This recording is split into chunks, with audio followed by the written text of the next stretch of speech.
পৌরাণিক কাহিনী অনুযায়ী গুরু পূর্ণিমা বা আষাঢ় পূর্ণিমার তিথিতে মহাভারতের রচয়িতা মহর্ষি বেদব্যাসের জন্ম হয়েছিল। এই কারণে আষাঢ় মাসের এই পূর্ণিমাকে ব্যাস পূর্ণিমাও বলা হয়। সনাতন ধর্ম অনুযায়ী মহাভারত মহর্ষি বেদব্যাস বেদ লিপিবদ্ধ করেন এবং বেদ বিন্যাস করে বেদকে 4 ভাগে ভাগ করেন, আর এই কাজের জন্য তার নাম হয় বেদব্যাস।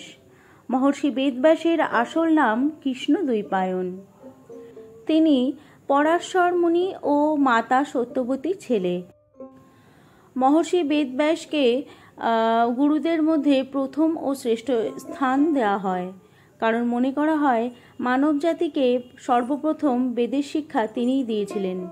মহর্ষি বেদব্যাস শুধু মহাভারতই নয়, বরং ব্রহ্মসূত্র সহ প্রায় 18টি পুরাণের রচনা করেন। হিন্দু ধর্মে এই পূর্ণিমা তিথির আলাদা গুরুত্ব রয়েছে।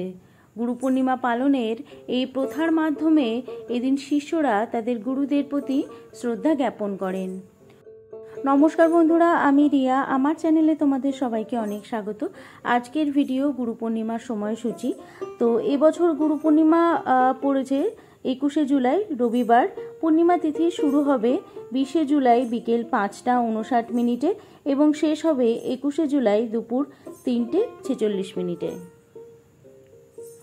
তো এই ছিল আজকের ভিডিও। আশা করি আজকের ভিডিও দেখতে তোমাদের খুব ভালো লেগেছে এবং উপকারে এসেছে। যদি ভিডিওটা তোমাদের ভালো লেগে থাকে অবশ্যই লাইক, শেয়ার এবং সাবস্ক্রাইব করে দিও, আর পাশে থাকা বেল আইকনটি অবশ্যই ক্লিক করে দিও। দেখা হচ্ছে পরের ভিডিওতে। বাই।